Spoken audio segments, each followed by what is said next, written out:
Salut à tous, et bienvenue sur notre chaîne. Aujourd'hui, nous allons explorer un sujet fascinant, les différentes formes d'intelligence. Ces idées ont été théorisées en 1983 par Howard Earl Gardner, un psychologue américain de renom. Il explique dans son livre intitulé Frames of Mind, The Theory of Multiple Intelligence qu'il y a 9 formes d'intelligence. Cependant, l'école met un focus uniquement sur 2 d'entre elles, verbale et logico-mathématique. Il est très fréquent dans le système éducatif actuel que les enfants qui n'ont pas ces 2 formes d'intelligence soient étiquetés comme les plus faibles, les nuls, les sans talent même s'ils ont une ou plusieurs des autres formes d'intelligence. D'ailleurs, on n'accorde pas les mêmes valeurs aux matières enseignées. Celles qui sont liées 2 formes d'intelligence sur lesquelles s'appuie le système éducatif sont considérées comme les plus sérieuses. Ainsi on dira facilement qu'avoir 3 sur 20 en mathématiques est plus grave qu'avoir 3 sur 20 en musique. Nous allons dans la suite nuancer la notion d'échec scolaire, et vous montrer combien tous nos enfants sont intelligents bien que cette intelligence soit souvent méconnue et négligée. Certains chercheurs estiment d'ailleurs que 80% des échecs scolaires ont pour cause la non-reconnaissance et la non-utilisation des intelligences fortes des enfants. Accrochez-vous, car vous allez découvrir comment l'intelligence va bien au-delà des capacités académiques traditionnelles. Mais ce n'est pas tout, nous allons également aborder une 10e forme qui a émergé plus récemment. Restez jusqu'à la fin pour ne rien manquer, surtout que pour chaque forme d'intelligence, nous vous indiquerons comment la reconnaître chez votre enfant. Chapitre 1, l'intelligence verbale ou linguistique. Commençons par l'intelligence linguistique. Elle se définit comme étant la capacité à manier facilement les mots et à exprimer des idées complexes. Les personnes douées dans ce domaine excellent dans l'utilisation des mots et la communication à l'oral ou à l'écrit.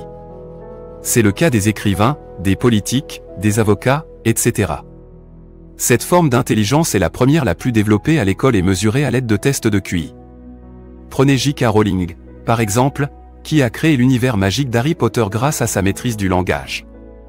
Comment la reconnaît-on chez son enfant? Il parle facilement, aime raconter des histoires ou en écouter, aime jouer avec les mots, les écrire. Pour avoir plaisir à apprendre, l'enfant aura besoin de traduire en mots, en histoire chacun des concepts. Il aimera jouer avec les mots, avec les rimes, les sonorités. Chapitre 2, l'intelligence logico-mathématique. Passons à l'intelligence logico-mathématique. Elle englobe la capacité à résoudre des problèmes complexes, logiques, abstraits et à penser de manière analytique. Les personnes ayant une intelligence logico-mathématique développée sont capables de calculer, de mesurer, de faire preuve de logique et de résoudre des problèmes mathématiques et scientifiques. Ces personnes ont tendance à catégoriser les choses, que ce soit des objets, des concepts ou des personnes. Elles savent parfaitement analyser les causes et les conséquences d'un phénomène et expliquer le pourquoi des choses. Elles s'intéressent aux jeux de stratégie comme les échecs, casse-tête, puzzles, etc. Les personnes ayant fait des études et ensuite des carrières scientifiques ont cette forme d'intelligence. Cette forme est aussi développée à l'école et mesurée à l'aide de tests de QI. Imaginez un mathématicien comme Andrew Weil, qui a résolu la conjecture de Fermat après des années de recherche intense. Comment la reconnaît-on chez son enfant?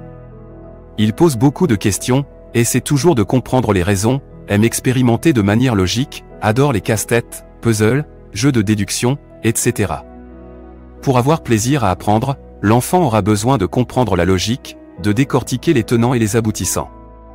Un enfant doté d'une intelligence logico-mathématique appréciera apprendre sous forme d'énigmes par exemple. Chapitre 3, l'intelligence spatiale et visuelle. L'intelligence spatiale implique la capacité à visualiser et manipuler des objets dans l'espace. Il s'agit de faire une représentation mentale des choses afin de répondre à un besoin ou apporter une solution à un problème. Les personnes qui en sont dotées disposent d'un sens de l'orientation prononcé et d'une créativité débordante, elles produisent dans leur tête des images à partir d'idées ou de sons par exemple.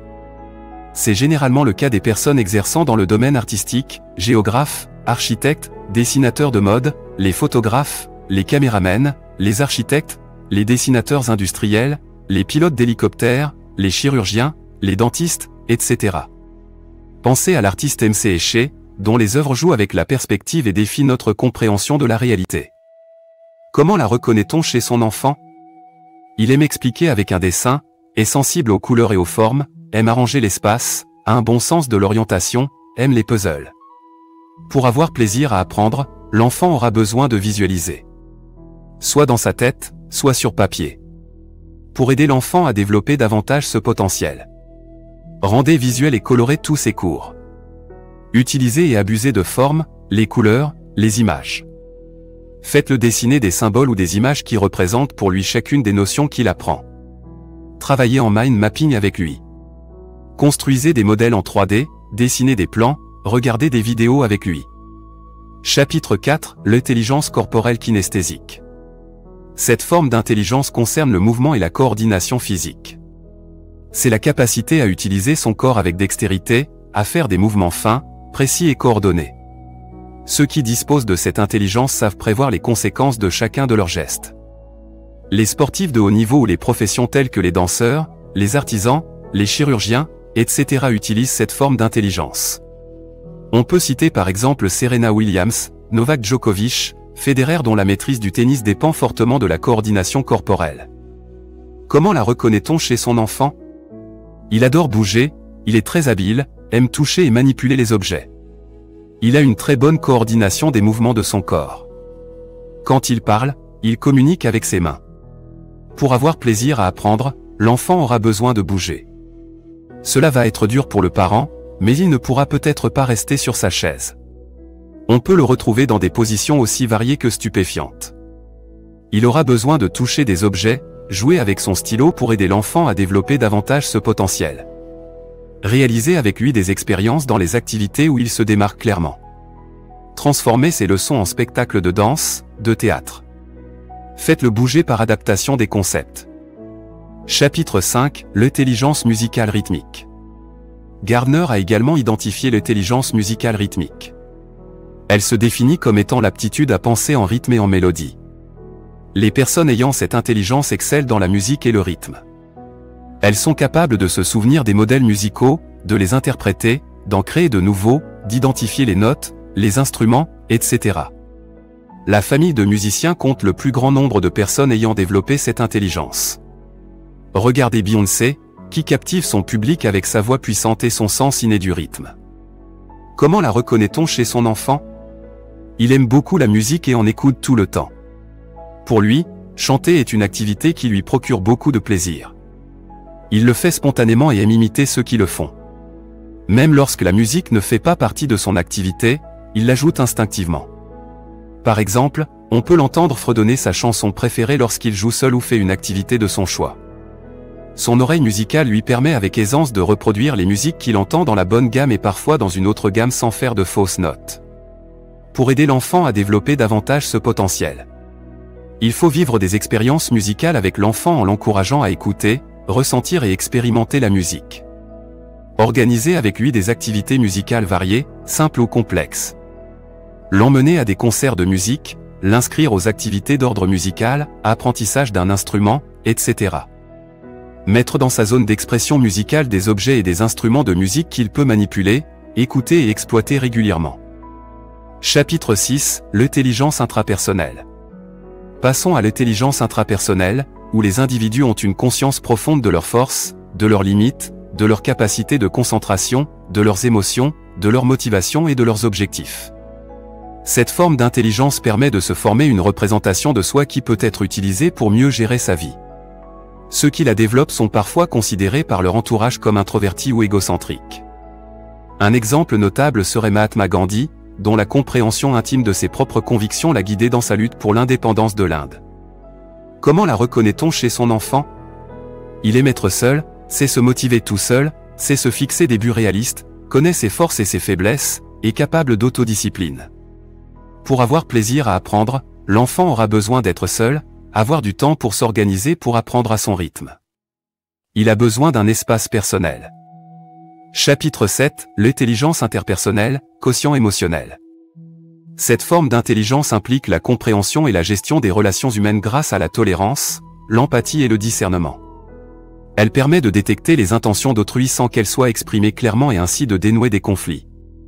Le plus souvent, on retrouve ce type d'intelligence chez les enseignants, les commerçants, les managers d'équipe, les politiciens ou encore les guides spirituels. Les personnes qui détiennent ce type d'intelligence sont capables de manipuler les autres mais aussi d'aider et soulager. Regardez Oprah Winfrey, qui possède une capacité exceptionnelle à établir des connexions profondes avec son public. Comment la reconnaît-on chez son enfant? il a besoin de parler et échanger pour apprendre, il a beaucoup d'amis, s'intègre facilement dans un groupe, aime les jeux d'équipe, travailler avec les autres, joue au médiateur. Pour avoir plaisir à apprendre, l'enfant aura besoin d'échanger avec quelqu'un. Il ne pourra pas apprendre seul.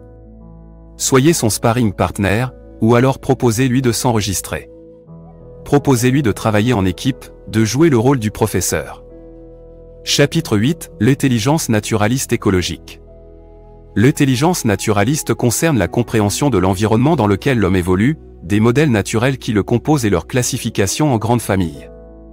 Elle développe la capacité à aimer et à reconnaître la faune, la flore et le monde minéral. Les personnes dotées de cette forme d'intelligence perçoivent généralement les plantes et les animaux comme des êtres à part entière pour lesquels ils éprouvent un profond respect. Par ailleurs, elles ont très souvent un niveau de conscience plus élevé. Pensez à Jane Goodall, qui a révolutionné notre compréhension des primates en observant minutieusement leur comportement dans leur environnement naturel. Comment la reconnaît-on chez son enfant? Il est maître dehors, est sensible à son environnement naturel, est fasciné par la nature sous toutes ses formes, il aime collectionner, observer, regrouper et classer. Pour avoir plaisir à apprendre, l'enfant a besoin d'organiser, classer, trier l'information. Il peut être intéressant de faire des liens entre la nature et la matière à apprendre. Et, pour qu'il ait le plus grand plaisir, lui construire un environnement de travail agréable, près d'une fenêtre, près de plantes, voire dans la nature. Chapitre 9, l'intelligence existentielle ou spirituelle. Plus récemment, une 9e forme d'intelligence a été évoquée, l'intelligence existentielle. Elle concerne la réflexion profonde sur des questions existentielles et philosophiques. Elle se caractérise par l'aptitude à se questionner sur l'origine et le sens des choses. Les personnes dotées de cette forme d'intelligence s'intéressent souvent aux choses telles que la philosophie ou les mathématiques. Elles voient leur vie comme ayant un sens, une mission qu'elles se doivent de chercher, de découvrir et d'accomplir. Pour elles, le monde est un tout où chaque être et chaque chose sont interconnectés dans le temps et dans l'espace. Prenez le philosophe contemporain Sam Harris, dont les écrits incitent à des discussions approfondies sur le sens de la vie. Comment la reconnaît-on chez son enfant? Il aime s'interroger sur les grandes questions de l'univers, les débuts, la mort, la justice, le temps.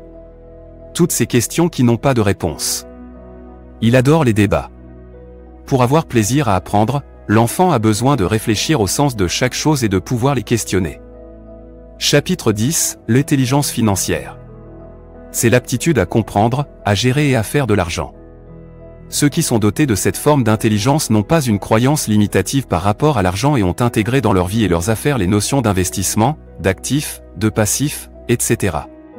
Ils ont la faculté à gérer efficacement leurs finances personnelles. Voilà qui conclut notre voyage à travers les différentes formes d'intelligence. Howard Gardner a ouvert nos yeux sur la diversité de nos talents intellectuels. Il n'est donc pas approprié de juger les gens, notamment les enfants, uniquement sur la base des 2 premières formes d'intelligence, verbale et logico-mathématique. L'enfant peut avoir des mauvaises notes dans les matières en rapport avec ces 2 formes d'intelligence mais devenir un génie dans l'une ou plusieurs des 8 autres. Nous avons tous un peu de chacune de ces différentes intelligences. En fonction de certains paramètres comme les prédispositions naturelles, l'environnement, le travail, nous développons différemment ces formes d'intelligence. N'oubliez pas de nous dire dans les commentaires avec quelle forme d'intelligence vous vous sentez le plus connecté. Quelle est la forme d'intelligence la plus développée chez votre enfant? Il est important d'explorer très tôt ces notions avec les enfants dans l'univers familial et ne pas rester coincé dans le diktat des notes au niveau scolaire. C'est intéressant d'avoir les bonnes notes telles que le système scolaire le veut, mais on n'est pas moins intelligent lorsqu'on n'en a pas. Merci d'avoir rejoint notre chaîne, et à bientôt pour de nouvelles explorations passionnantes.